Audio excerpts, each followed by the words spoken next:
اعوذ باللہ من الشیطان الرجیم بسم اللہ الرحمن الرحیم فلما پھر جب جاء آیا آلہ لوتی لوط علیہ السلام کے گرانے والوں کے پاس مرسلین بھیجے گئے، یعنی وہ کون آئے تھے؟ فرشتے۔ قالا کہا انکم بے شک تم قوم منکرون کہ تم تو اجنبی لوگ لگتے ہو۔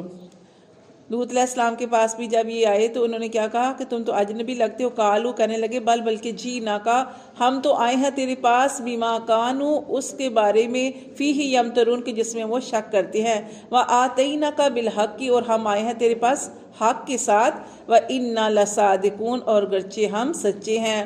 یہ فرشتے وہی بات ہو رہی ہے، ابراہیم علیہ السلام کے پاس پہلے وہ فرشتے آئے تھے، وہی فرشتے جو تھے وہ لوط علیہ السلام کے پاس گئے تو لوط علیہ السلام سے کیا کہنے لگے کہ ہم حق کے ساتھ آئے ہیں، کیا اللہ کی طرف سے آئے ہیں اور اللہ تعالیٰ نے آپ کی قوم کے اوپر جو ہے وہ عذاب ڈالنے کا حکم دیا ہے۔ اور یہاں پہ بتایا جا رہا ہے کہ اللہ کا حکم کیا ہے؟ فَأَسْرِ پس آپ لے چلے بِأَهْلِكَ اپنے گھر والوں کو بِقِطْعٍ مِنَ اللَّيْلِ رات کے ایک حصے میں، وَاتَّبِعْ اور پیروی کرے أَدْبَارَهُمْ ان کے قدموں کی۔ کن کے قدموں کی؟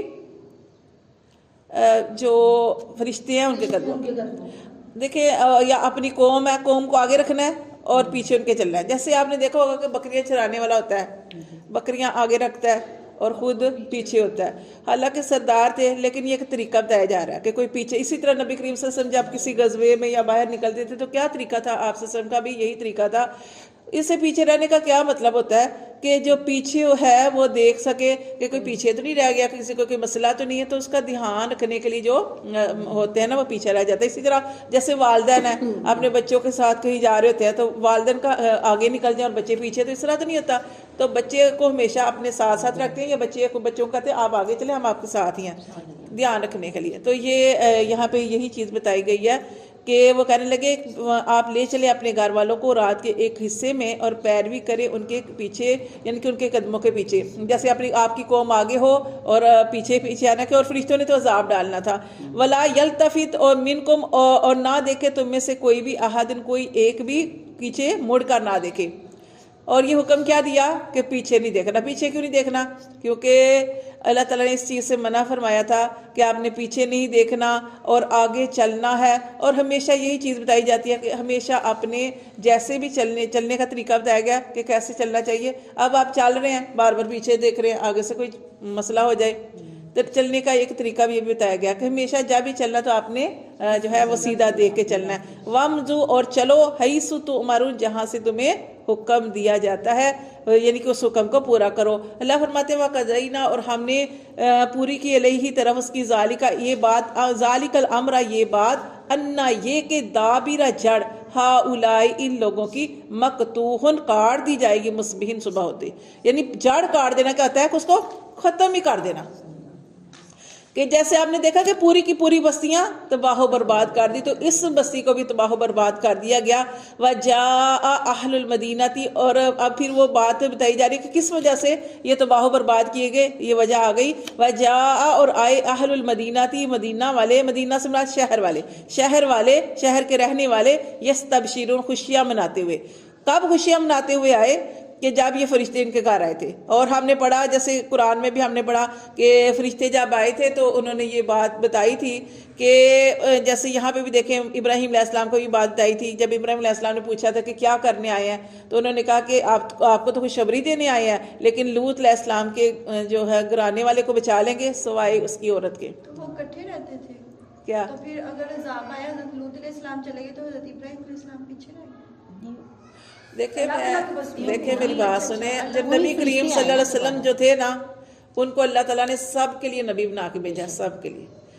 پہلے جو نبی آتے تھے وہ صرف اپنی ایک قوم کے لیے آتے تھے، اور ایک ایک جگہ مطلب کہ ہر علاقے میں، جیسے یہ علاقے، ایک علاقے میں کون تھے؟ ابراہیم علیہ السلام نبی تھے۔ کوئی اور بستی میں، یہ اہل صدوم کی بستی ہے جہاں پہ لوط علیہ السلام آئے، اہل صدوم، یہ اہل صدوم کی طرف نبی بنا کر بھیجے گئے تھے، وہاں پہ لوط علیہ السلام تھے، ٹھیک ہے؟ وہ علیحدہ جگہ پہ نبی تھے، یہ علیحدہ جگہ پہ نبی تھے، ٹھیک ہے؟ تو ابراہیم تو ان کا تو ہم پڑھ چکے۔ اب یہ ادھر گئے لوط علیہ السلام کے گھرانے والوں کے پاس، اب اللہ تعالیٰ نے فرمایا تھا کہ ان کے گھرانے کو ہم بچا لیں گے سوائے اس کی بیوی کے۔ بیوی کا کیوں ذکر کیا گیا؟ کیونکہ بیوی جو تھی جیسے یہاں پہ بھی آ رہا ہے کہ وہ اہل مدینہ والے جو تھے، شہر والے جو تھے، وہ خوشیاں مناتے ہوئے آئے. کیوں؟ کیونکہ بیوی نے بتا دیا تھا کہ ہمارے گھر میں بڑے خوبصورت نوجوان آئے ہیں. یہ فرشتے تھے نا 3، تو یہ تینوں فرشتے خوبصورت شکل و صورت بھی آئے تھے، اچھا لباس پہنے ہوئے تھے، اور یہ برائی کرتے، یہ جو قوم تھی اللہ معاف کرے مردوں کے ساتھ برائی کرتی تھی. تو یہ یہاں پہ بتایا گیا کالا کہا ان ہؤلاء، بے شک یہ ضیفی میرے مہمان ہیں. اب لوط علیہ السلام کو فکر پڑ گئی کہ خبر جو ہے وہ قوم تک پہنچ گئی ہے اور قوم ضرور جو ہے وہ غلط کام کرے گی. تو انہوں نے کیا کہا جب ان کے گھر میں وہ آگے خوشیاں مناتے ہوئے ہنستے ہوئے آئے؟ کالا کہا لوط علیہ السلام نے ان ہؤلاء، بے شک یہ ضیفی، یہ میرے مہمان ہیں، فلا تفضحون، مجھے رسوا نہ کرنا، میرے گھر مہمان آئے ہیں، مجھے رسوا نہ کرنا. واتقوا اللہ، اللہ سے ڈرو، ولا تخزون، اور مجھے رسوا نہ کرو. قالو، وہ کہنے لگے، کون کہنے لگے؟ قوم. اولم، کیا نہیں، ننہا کا، کیا نہیں ہم نے تمہیں منع کیا تھا، عن العالمین، جہان والوں کے بارے میں زیادہ باتیں نہ کرو. یعنی کہ کیا کہہ رہے ہیں لوط علیہ السلام کو کہ جہان والوں کے معاملے میں تم جو ہے دوسروں کے معاملے میں، وہ کہتے ہیں نا ٹانگ اڑاؤ، کہ تم یہ والے کام نہ کرو، تم اپنے کام سے کام رکھو. قالا، لیکن پھر بھی لوط علیہ السلام کیا کہنے لگے، کیونکہ وہ ان کے مہمان تھے، وہ کہنے لگے ہؤلاء بناتی، یہ میری بیٹیاں ہیں. ایک تو یہی وجہ آپ کو بتائی گئی کہ ان کی لوط علیہ السلام کی 2 بیٹیاں تھیں. انہوں نے کہا کہ اگر نکاح کرنا ہے تو میری بیٹیوں میں سے کر لو. یا اس کے علاوہ دوسری وجہ یہ بتائی جاتی ہے کہ لوط علیہ السلام نے کہا یہ قوم کی بیٹیوں میں سے جو تمہیں پسند ہے وہ بھی میری بیٹیوں کی طرح ہی ہے، کہ جس سے تم چاہتے تمہارا نکاح کروا دیتا ہوں.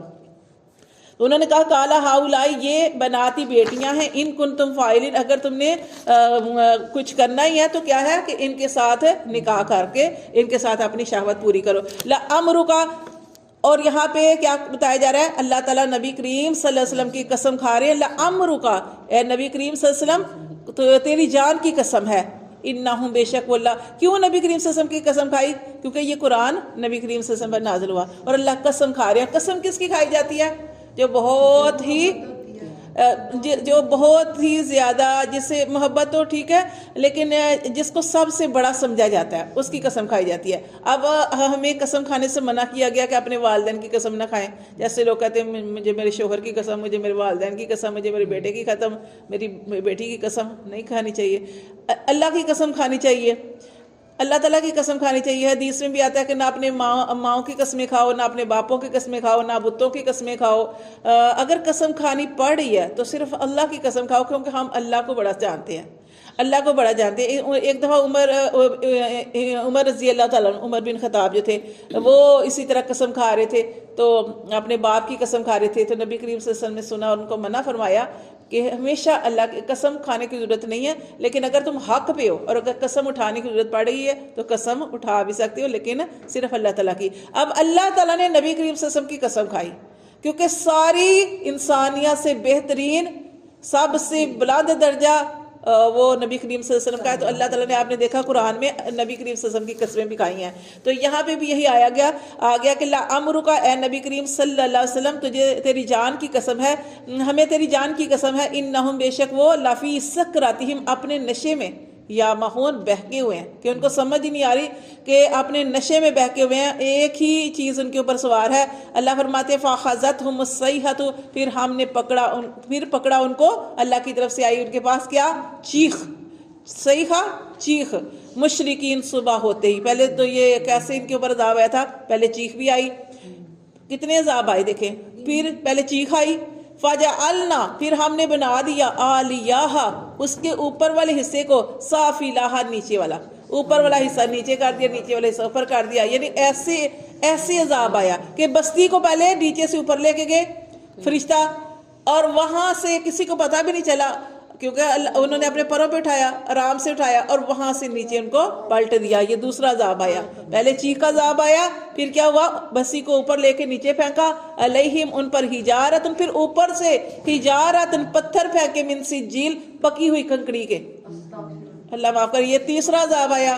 اور بعد میں اور بھی تھا کہ ان کو پھر دریا کے اندر جو تھا وہ پھینک دیا گیا، وہاں سے پرندے ان کو اٹھا کے کھا گئے، یعنی ان کی بوٹیاں تک کھا گئے. اللہ معاف کرے. بڑا سخت عذاب آیا تھا. کیوں؟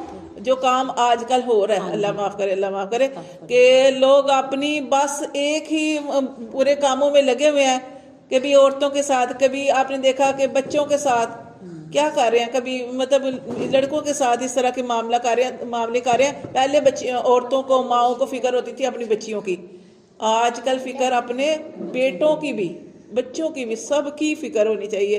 اس لیے اپنے بچوں کا دھیان رکھنا چاہیے.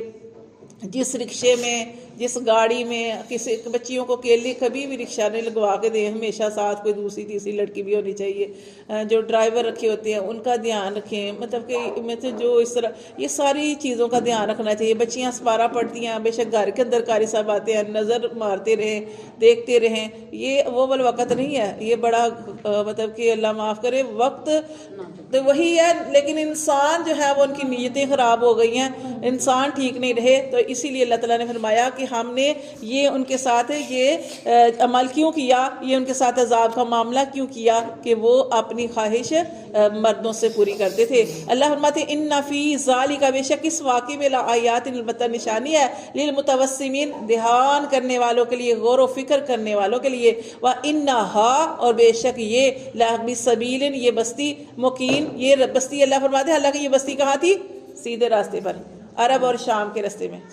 یعنی اتنی مقدس جگہ اللہ فرماتے ہیں ایسی جگہ پہ تھی جو سیدھے راستے پہ تھی، یعنی سیدھا راستہ جیسے عرب جاتے ہیں، شام یہ راستے پہ. اِنَّا، بے شک، فی ذالک، اس میں، لآیات، البتہ نشانیاں ہیں، للمؤمنین، ایمان والوں کے لیے بھی نشانیاں ہیں کہ اگر وہ بھی کوئی بھی غلط کام کرے گا تو اللہ تبارک و تعالیٰ اس کے ساتھ ایسا ہی معاملہ فرمائیں گے. وَإِنْ كَانَ، اور بے شک ہے، اصحاب الایکہ، اللہ فرماتے ہیں بن والے. اب یہ ان کی بات ختم ہو گیا. بن والے کون تھے؟ شعیب علیہ السلام. وَإِنْ كَانَ، اور بے شک تھے اصحاب الایکہ تھی بن والے، لَظَالِمِينَ، البتہ ظالم. فَانْتَقَمْنَا، تو اللہ فرماتے ہیں ہم نے ان سے انتقام لیا. اب یہاں پہ آ گیا وَإِنَّهُمَا، پہلے اوپر ہم نے پڑھا وَإِنَّهَا، اور بے شک یہ بستی جو تھی لوط علیہ السلام کی بستی سیدھے راستے پہ تھی. اب یہاں پہ بان والوں کا ذکر ہوا، یہاں پہ بھی وہی بات آ گئی، لیکن یہاں پہ وَإِنَّهُمَا، ہما دو کے لیے بولا جاتا ہے. اللہ فرماتے ہیں یہ دونوں بستیاں لَبِإِمَامٍ مُبِينٍ، یہ دونوں بستیاں جو تھی وہ ایسے راستے پر تھی جو روشن تھا. اللہ معاف کرے، جس کا لوگ تقدس کرتے ہیں، مقدس سمجھتے ہیں، ایسے راستوں پہ تھی یہ بستیاں. لیکن اللہ فرماتے ہیں کہ ان کے ساتھ یہ معاملہ کیوں ہوا؟ کیونکہ ان کی